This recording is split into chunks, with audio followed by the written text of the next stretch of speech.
नमस्कार मित्रांनो, मी रोशन भावने स्वागत करतो आपल्या विदर्भ मराठी कॉर्नर या यूट्यूब चॅनलवर. आज तुमच्यासाठी अतिशय एक नवीन माहितीचा व्हिडिओ घेऊन आलेलो आहोत. त्या म्हणजे भोगवटादार वर्ग 2 जमिनीचे रूपांतर भोगवटादार वर्ग 1 मध्ये कसे करायचे याबद्दल आपण या व्हिडिओमध्ये सविस्तरपणे माहिती बघणार आहोत. तरी व्हिडिओ हा शेवटपर्यंत नक्की बघा आणि तुम्ही जर चॅनलवरती नवीन असाल तर चॅनलला नक्की सबस्क्राईब करा. चला तर मित्रांनो, बघूया काय आहे भोगवटादार वर्ग जमिनीचे रूपांतर भोगवटादार वर्ग 1 मध्ये कसे करावे. त्यामध्ये सर्वप्रथम तुम्हाला अर्जाची प्रक्रिया काय आहे ते बघूया. संबंधित तहसील कार्यालय किंवा प्रांत कार्यालयात तुम्हाला अर्ज सादर करावा लागेल. त्या अर्जामध्ये कोणती माहिती लिहायची, त्यामध्ये सर्वप्रथम जमिनीचा सर्वे नंबर आणि गट नंबर टाकायचा. त्यानंतर जमीन कोणत्या प्रकारची शेती आहे किंवा बांधकाम करणारी इत्यादी, म्हणजेच तुमची पडीक जमीन आहे की शेतीची निगडीत जमीन आहे. त्यानंतर सध्याचा वापर आणि अपेक्षित वापर, सध्या तुम्ही त्या जमिनीचा कशा प्रकारे वापर करता किंवा भविष्यामध्ये तुम्ही कोणता वापर त्या जमिनीचा करणार आहात याबद्दल माहिती द्यायची आहे. त्यानंतर अर्जासोबत आवश्यक कागदपत्रे जोडावी लागेल. त्यामध्ये काही कागदपत्राची यादी मी तुम्हाला सांगतो. त्यामध्ये सर्वप्रथम अर्जदाराचा ओळखपत्रामध्ये आधार कार्ड किंवा पॅन कार्ड किंवा वोटर आय डी यापैकी तुम्ही कोणता एक पुरावा जोडू शकता. त्यानंतर 7/12 उतारा आणि 8 ह्या सुद्धा डॉक्युमेंट्स तुम्हाला यासोबत जोडायचा आहे. त्यानंतर शेतीचा जो फेरफार उतारा असतो तो सुद्धा यासोबत जोडायचा आहे, कोणता फेरफार झालेला आहे. त्यानंतर मिळकत दाखला, जो प्रॉपर्टी कार्ड असते त्यालाच आपण मिळकत दाखला म्हणतो, तो सुद्धा यासोबत जोडायचा आहे. त्यानंतर जमीन वर्ग 2ची मंजुरी आदेशाची प्रत, जमीन वर्ग 2ची मंजुरी तुमची झाली, जे काही आदेशाची प्रत असेल ते यासोबत तुम्हाला जोडणे आवश्यक आहे. त्यानंतर जमीन वापर प्रमाणपत्र, जे काही तुम्ही जमिनीचा वापर करता त्याचे प्रमाणपत्रसुद्धा यासोबत जोडावं लागेल. त्यानंतर नागरी सुविधा असल्याचे प्रमाणपत्र, जे काही नागरी सुविधा शहरी भागात जर असेल तर तुम्हाला नागरी सुविधा असल्याचे प्रमाणपत्र जोडावं लागेल. आणि गावठाण हद्दीबाहेर असल्यास त्याची आवश्यकता तुम्हाला असणार आहे. म्हणजे गावठाण हद्दीबाहेर असेल तर तुम्हाला नागरी प्रमाणपत्र जोडायचे, परंतु गावठाणमध्ये जर जमीन असेल तर नागरी प्रमाणपत्र तुम्हाला त्यासोबत जोडावे लागेल. आणि आवश्यक असल्यास जमिनीची मोजणी, नकाशा इत्यादी सुद्धा जोडावे लागेल. जर गरज असेल तर जमिनीचा मोजणीचा नकाशासुद्धा यासोबत तुम्हाला जोडावा लागू शकतो. तसेच त्यानंतर यासाठी शुल्क किती लागेल किंवा चलन किती लागेल ते बघूया. त्यामध्ये सर्वप्रथम अर्ज शुल्क आणि वर्गबद्ध शुल्क संबंधित जिल्ह्याच्या महसूल कार्यालयाकडून ठरवले जाते. म्हणजे प्रत्येक जिल्ह्याचे हे वेगवेगळे असते, जिल्ह्याच्या महसूल कार्यालयावर ते डिपेंड असते. त्यानंतर काही ठिकाणी प्रति हेक्टर किंवा प्रति गुंठ्यानुसार शुल्क लागू होते. म्हणजे प्रति हेक्टर किंवा प्रति गुंठा याप्रमाणे शुल्क ठरवले जाते आणि ते लागू होते. त्यानंतर चलनाची प्रत अर्जासोबत जोडावी लागेल. तुम्हाला जे काही चलन तुम्ही भरलेलं आहे जिल्हा महसूल कार्यालयामध्ये ते प्रत तुम्हाला या अर्जासोबत जोडावे लागेल. त्यानंतर चौकशी आणि प्रत्यक्ष पाहणी कशी होते ते बघूया. त्यामध्ये तहसीलदार किंवा तलाठी प्रत्यक्ष जमिनीची पाहणी करतात. त्यानंतर चौकशीनंतर अहवाल तयार केला जातो आणि तो अहवाल अर्जास मंजुरी किंवा नाकार दिला जाईल यामध्ये त्या अहवालामध्ये ठरवले जाते.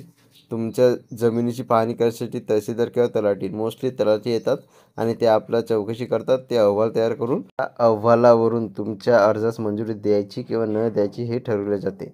त्यानंतर मंजुरीचा आदेश आणि नोंदणी कशा प्रकारे होते म्हणजे मंजुरी मिळाल्यानंतर जमीन वर्ग 2 करून वर्ग 1 मध्ये रूपांतरित होईल. जर तुमच्या अर्जाला मंजुरी मिळाली तर तुमची जे काही वर्ग 2ची जमीन आहे ती वर्ग 1 मध्ये केली जाईल. त्यानंतर ही नोंद 7/12 उतार्यात केली जाईल. तुमच्या 7/12 उतार्यात जे वर्ग 2ची नोंद आहे ती वर्ग 1 मध्ये केल्याची नोंद तुमचा अर्ज मंजूर झाल्यानंतर ते केल्या जाईल. त्यानंतर मंजुरीनंतर तुम्ही त्या जमिनीला विक्री, हस्तांतरण किंवा इतर कायदेशीर व्यवहार करू शकता. आता तुम्ही जर तुमचा अर्ज मंजूर झाला, तुमची जमीन वर्ग 2ची वर्ग 1 झाली, त्यानंतर तुम्ही जे काही आहे जमिनीचे व्यवहार म्हणजेच विक्री किंवा हस्तांतरण जे काही तुम्हाला करायचे आहे ते तुम्ही करू शकता. आता तुम्हाला कोणतेही अडथळा येणार नाही. त्या वर्ग 2 ते वर्ग 1 रूपांतर करण्याचे काय फायदे आहेत. आता तुम्ही हे तर केलं आहे, पण एक जाणून घेऊया की याचे कोणते फायदे आपल्याला होणार आहे. सर्वप्रथम तुम्हाला जमिनीवर संपूर्ण मालकी हक्क मिळतो. वर्ग 2 जमिनीचे वर्ग 1 मध्ये रूपांतर केल्यानंतर तुम्हाला जमिनीचे संपूर्ण मालकी हक्क दिले जाते. त्यानंतर जमिनीची विक्री व्यवहार किंवा हस्तांतरणासाठी कोणत्याही अडचण येत नाही. जर तुमची वर्ग 2 जमीन असेल तर तुम्हाला विक्री व्यवहार करण्यास खूप अडचण येऊ शकतो. आणि वर्ग 2ची जमीन वर्ग 1मध्ये केल्यानंतर तुम्हाला त्यानंतर कोणताही अडथळा येणार नाही. किंवा त्यानंतर आहे की बँकेत गहाण ठेवून कर्ज घेणे शक्य होते. वर्ग 2 जमिनीवर तुम्ही बँकेत गहाण ठेवून कर्ज घेऊ शकत नाही. परंतु वर्ग 1 मध्ये जे जमीन झाल्यानंतर तुम्ही त्या जमीन गहाण ठेवून कर्जसुद्धा घेऊ शकता. त्यानंतर येतो की जमिनीचा व्यावहारिक वापर करता येतो. म्हणजे तुम्हाला जर शेती व्यतिरिक्त तुम्हाला जर त्याचा व्यावहारिक वापर करायचा असेल, जर तुमची वर्ग 2 जमीन असेल तर तुम्ही फक्त त्याच्यावर शेती करू शकता. परंतु तुम्हाला व्यवहार करायचे असेल, ते हस्तांतरण करायचे असेल किंवा कोणाला विकायचे असेल, तर ते तुम्ही वर्ग 2 जमीन झाल्यानंतर वर्ग 2ची वर्ग 1मध्ये जमीन झाल्यानंतर करणे तुम्हाला ते सोपे जाते. त्यानंतर येतो की वारसांना किंवा इतरांना जमीन हस्तांतरित सोपी होते. म्हणजेच तुम्ही ते जमीन तुमच्या वारसांना किंवा इतरत्र विक्री स्वरूपात तुम्ही ते जमीन विकूसुद्धा शकता. त्यानंतर त्याचप्रमाणे आपण बघूया की अर्ज सादर करताना कोणत्या अटीचे तुम्हाला पालन करावं लागेल. त्यामध्ये सर्वप्रथम तुम्हाला जमीन शासकीय जमीन असल्यास ती शासन आदेशानुसार वर्ग 1मध्ये रूपांतरित करता येते. म्हणजे जर ती शासकीय जमीन असल्यास ती शासनाच्या आदेशानुसारच वर्ग 1मध्ये रूपांतरित करता येते. त्यानंतर जमीन कोणत्याही न्यायालयीन वादात नसावी. म्हणजे जमिनीवर कोणत्याही न्यायालयीन वाद सुरू नसावा. जर जमिनीवर वाद सुरू असेल तुमची वर्ग 2 जमीन वर्ग 1मध्ये करता येणार नाही.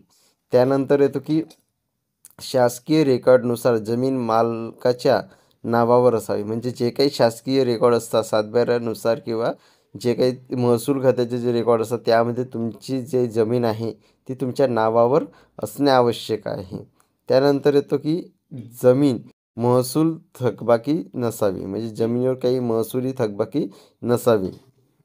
त्याचप्रमाणे स्थानिक प्राधिकरणाच्या म्हणजेच ग्रामपंचायत किंवा नगरपालिका नियमाचे पालन करणे तुम्हाला आवश्यक आहे. जे काही स्थानिक ग्रामपंचायत आहे किंवा तुमची जमीन गावठाणमध्ये असेल तर तुम्हाला त्यानुसार त्यांचे नियमाचे जे काही पालन करणे तुम्हाला गरजेचे असतात. या अटींची पूर्तता करूनच तुम्हाला अर्ज करावा लागेल. त्यानंतर अर्ज मंजूर न झाल्यास काय करावं लागेल. समजा तुमचा अर्ज मंजूर नाही झाला तर तुम्हाला काय करावं लागेल ते बघूया. त्यामध्ये अर्ज नाकारल्यास तहसीलदार किंवा प्रांत अधिकाऱ्याने त्याचे कारण लेखी स्वरूपात द्यावे लागते. म्हणजे तुमचा जर अर्जसुद्धा समजा नाकारला तर त्याचे काय कारण आहे हे तहसीलदार किंवा जे काही तलाठी असेल किंवा प्रांत अधिकारी असेल त्यांना तुम्हाला लेखी स्वरूपात त्याचे उत्तर द्यावे लागेल. त्यानंतर तुम्ही जे काही उच्च महसूल अधिकारी असतात, उपविभागीय अधिकारी किंवा त्यालाच म्हणतात SDO यांच्या तुम्ही अपील करू शकता आणि तुम्ही दाद मागू शकता. त्यानंतर वेळ किती लागतो हे प्रक्रिया पूर्ण करण्यासाठी. तर प्रक्रिया पूर्ण होण्यासाठी किमान 1 ते 3 महिने लागू शकतात. परिस्थितीनुसार वेगळा कालावधी लागू शकतो. म्हणजे असू शकतो की जास्त वेळसुद्धा याच्यापेक्षा लागू शकतो. परंतु कमीत कमी तुम्हाला 1 ते 3 महिने इतका वेळ लागू शकतो. त्यानंतर काही टिप्स आणि ट्रिक्स तुम्हाला सांगतो यामध्ये. जमीन शासनाने कोणत्याही अटीसह दिली असेल आणि ती अट पूर्ण न झाल्यास तर वर्ग 2 ते वर्ग 1 रूपांतर होऊ शकत नाही. जर जमीन ही शासनाने कोणत्या अटीसह तुम्हाला दिली असेल तर ती अट पूर्ण न झाल्यास तुम्हाला ती वर्ग 2ची वर्ग 1मध्ये करता येणार नाही. त्यानंतर मंजुरी मिळेपर्यंत जमिनीची विक्री व्यवहार करू नका. तुम्हाला जोपर्यंत मंजुरी मिळत नाही, वर्ग 2ची जमीन ही वर्ग 1 झालेली आहे, तोपर्यंत तुम्ही कोणताही विक्री व्यवहार करू नका. त्यानंतर शासन धोरणानुसार काही विशेष अटी लागू असू शकतात. म्हणजे शासनाच्या धोरणानुसार काही अटीसुद्धा असू शकतात. त्या अटीची पूर्तता करूनच केल्यानंतरच तुम्ही जे काही आहे व्यवहार करा. तसेच अधिक माहिती व ऑनलाईन मंजुरीसाठी तुम्ही महाभूमिलेख पोर्टलवर जाऊन तहसील कार्यालय किंवा जिल्हाधिकारी कार्यालयाला भेटसुद्धा देऊ शकतात. त्यामध्ये महाभूमिलेख पोर्टलची वेबसाईट म्हणजेच www.maharashtra.maharashtra.gov.in या वेबसाईटवर जाऊन तुम्ही भेट द्या आणि अधिक माहिती जाणून घ्या. तसेच तुम्ही तुमच्या जे काही तहसील कार्यालय आहे किंवा जिल्हाधिकारी कार्यालय आहे यामधला महसूल विभागाला तुम्ही जाऊन भेट द्या. त्यांच्याकडून अधिक माहिती घेऊन तुमच्या जिल्ह्यात कशी परिस्थिती आहे त्यानुसार तुम्ही अर्ज दाखल करा आणि वर्ग 2 जमिनीचे वर्ग 1 जमिनीमध्ये रूपांतर करून या वर्ग 1 जमिनीनंतर जे काही तुम्हाला फायदे होतात ते आपण बघितलेले आहे. त्यामुळे तुम्हाला वर्ग 2 जमीन जर तुमची असेल तर ती वर्ग 1 मध्ये करणे खूप गरजेचे आहे. तरी आता तुम्हाला समजले असेल की अशा प्रकारे अर्ज करून तुमच्या वर्ग 2 जमिनीचे रूपांतर वर्ग 1 मध्ये करता येते. तर अशा प्रकारे तुम्ही तुमच्या जिल्हा कार्यालयाला किंवा तहसील कार्यालयाला भेट देऊन याबद्दल सविस्तर माहिती तुम्हाला समजलेली आहे आणि त्यानुसार तुम्ही अर्ज करून तुमच्या जमिनीचे वर्ग 2 जमिनीचे वर्ग 1 जमीनमध्ये रूपांतर करून घ्यावे. तर ही होती मित्रांनो अतिशय महत्त्वपूर्ण माहिती. ती तुम्हाला कशी वाटली ते कमेंट बॉक्समध्ये नक्कीच सांगा आणि तुम्हाला जर व्हिडिओ हा आवडला असेल किंवा इन्फॉर्मेटिव्ह वाटला असेल तर व्हिडिओला नक्की लाईक करा आणि अशाच नवीन माहितीसाठी आपल्या चॅनलला नक्कीच सबस्क्राईब करून ठेवा. तर धन्यवाद मित्रांनो, भेटूया अशाच नवीन माहितीसह नवीन व्हिडिओमध्ये. धन्यवाद.